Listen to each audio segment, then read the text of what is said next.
Hello, my name is Mykola Khandoga, and I will be presenting today our paper from English-Centric to Effective Bilingual, LLMs with Custom Tokenizers for Underrepresented Languages.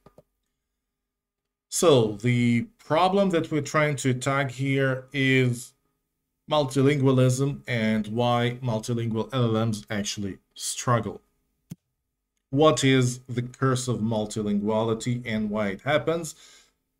The practice shows that the more languages we try to put into LLM, the more languages we want it to be capable in, the less is the performance in each of the selected languages.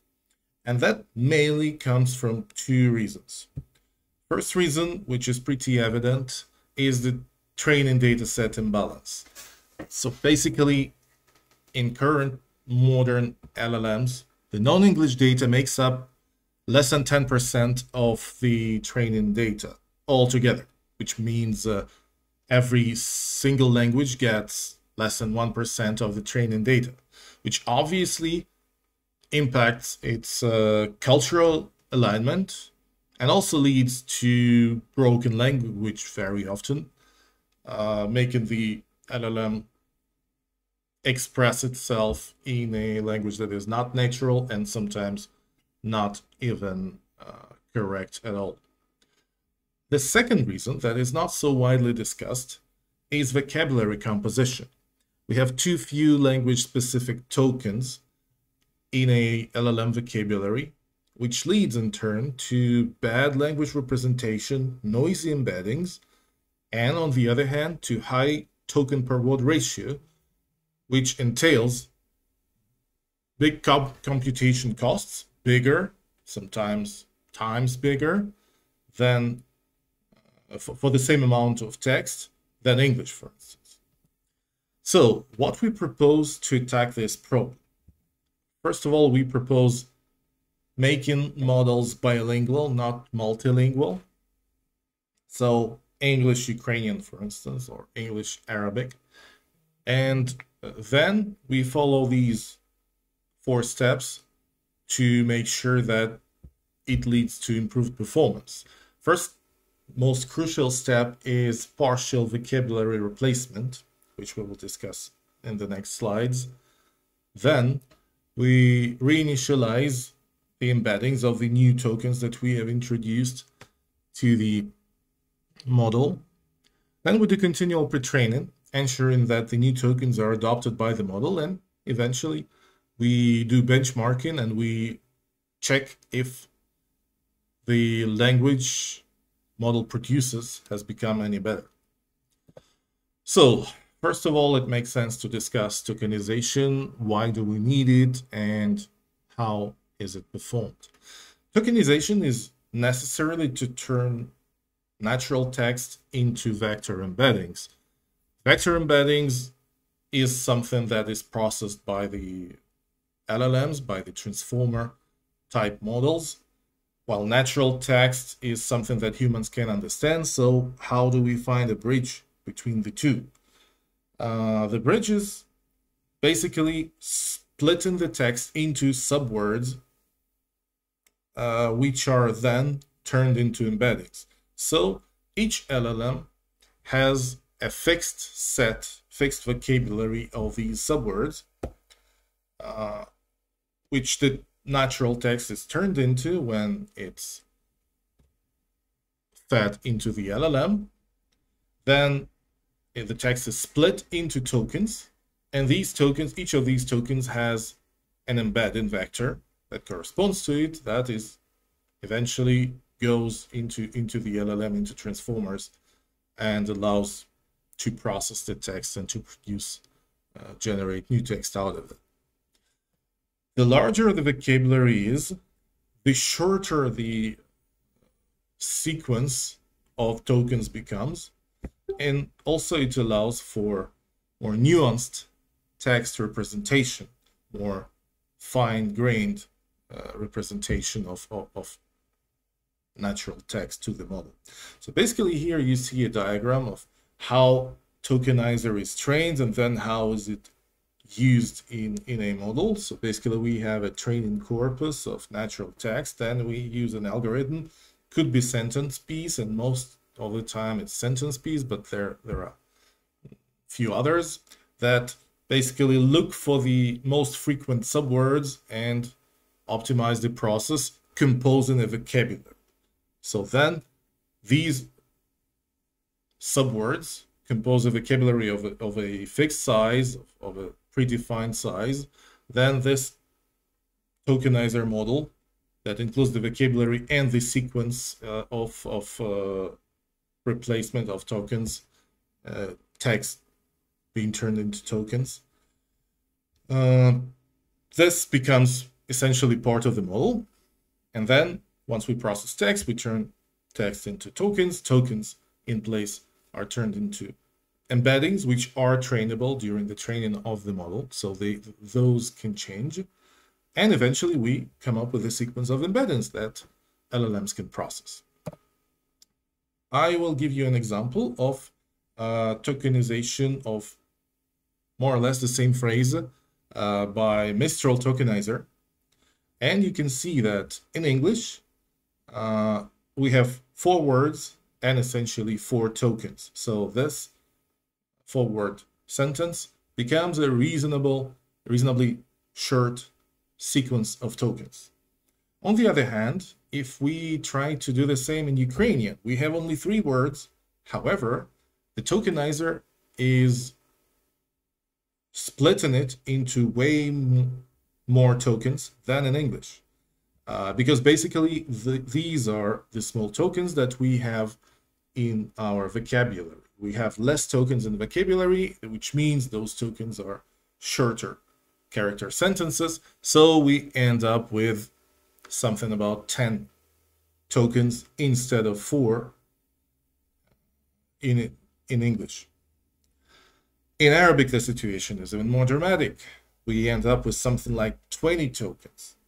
As you know, computation cost grows quadratically with respect to the sequence length, which means the difference in computation efforts in different languages is enormous. Also, these very granular tokens can hardly bear any meaning in their embeddings, which means the representation is pretty poor. So how do we tackle that problem? We take Ukrainian training corpus and we train a purely Ukrainian tokenizer.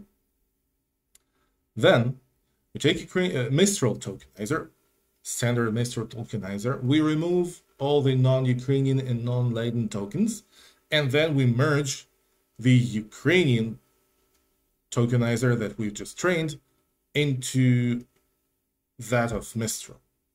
And we get eventually a UA-rich updated Mistral tokenizer.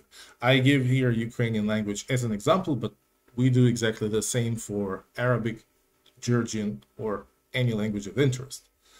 So basically, we remove all non-Latin and non-Ukrainian tokens along with the merge rules that are part of the tokenizer model. Then we replace the token IDs of removed tokens. We assign these token IDs to the Ukrainian tokens, to additional Ukrainian tokens that we add to the model.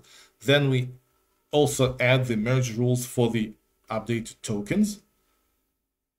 And after that, once we are done with the tokenizer model, but we still have to update the embeddings.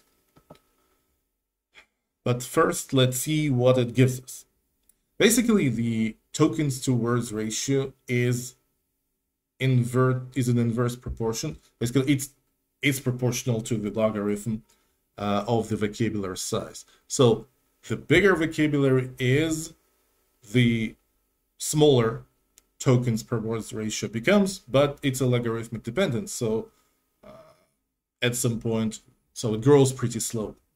So for instance, in vanilla Mistral, fertility is essentially tokens per word ratio. So we see that it's pretty big for Ukrainian at first, then we enlarge the vocabulary and become smaller essentially.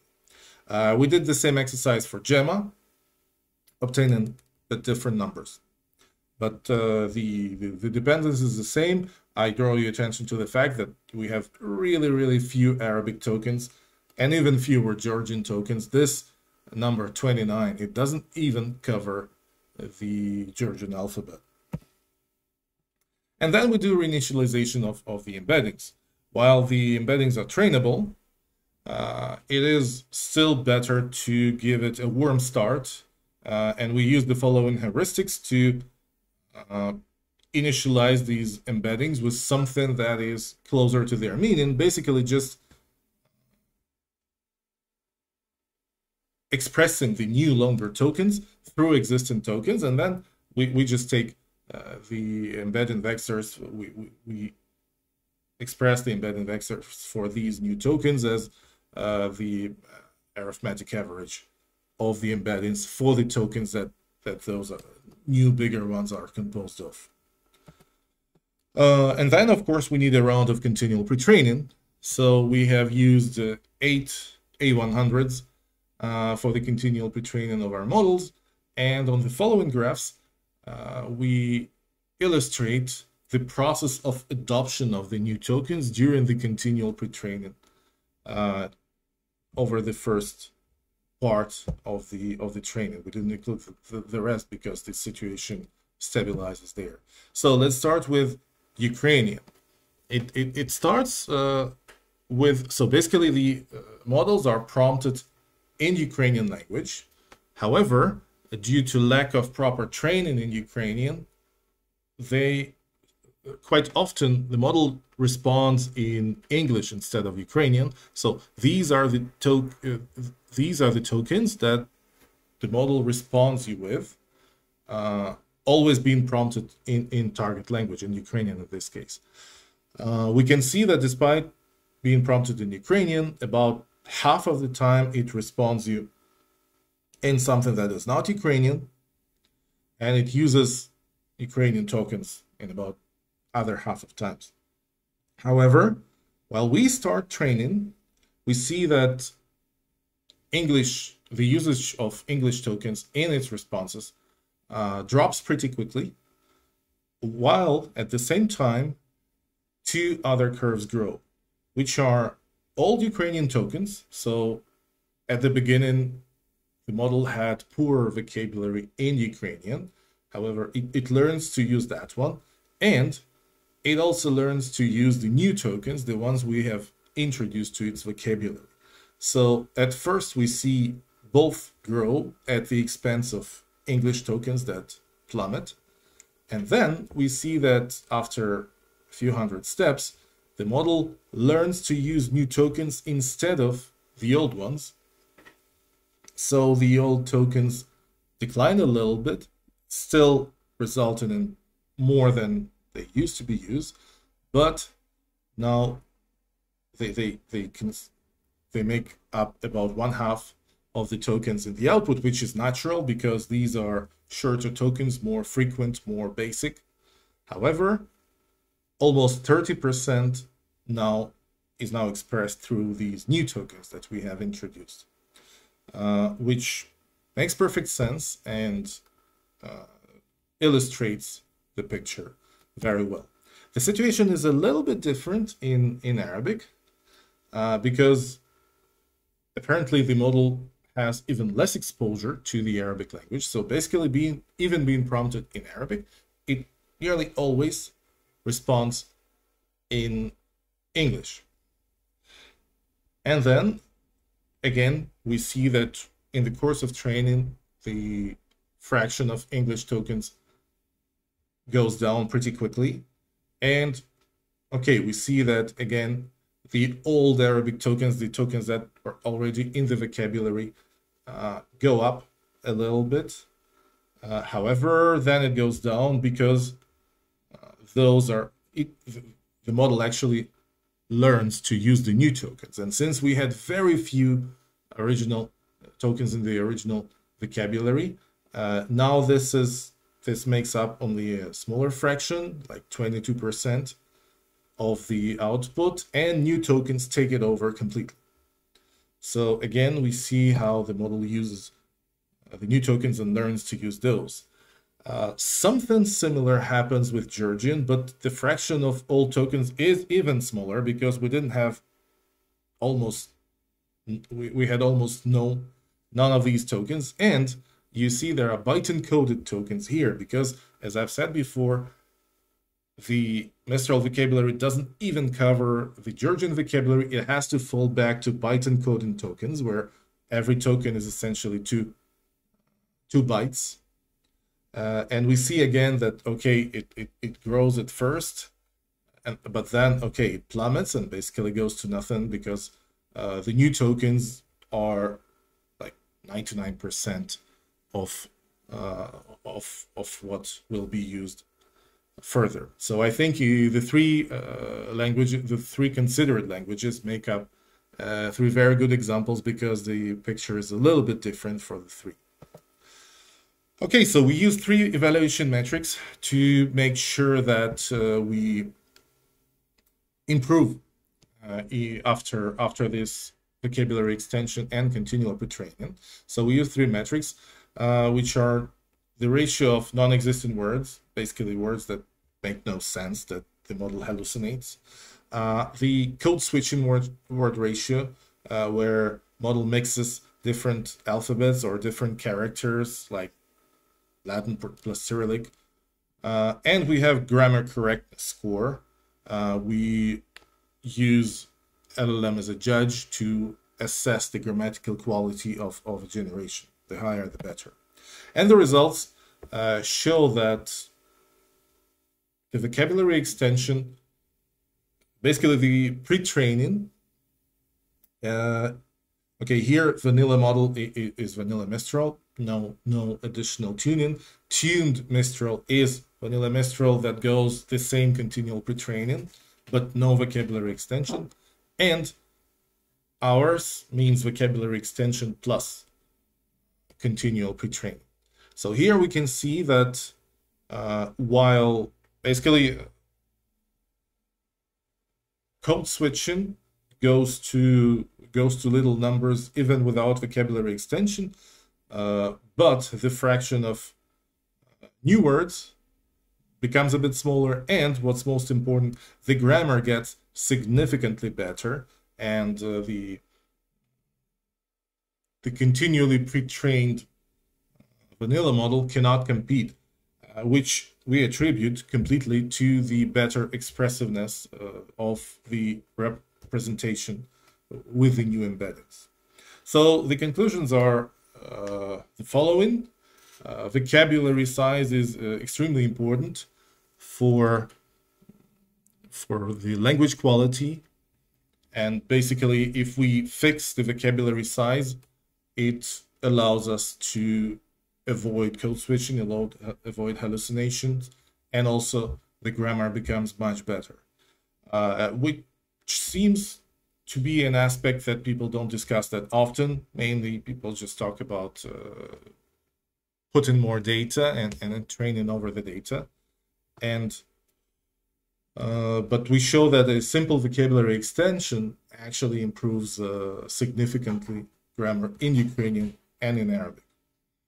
And that opens us doors for building multilingual models, which is exactly what we would like to do.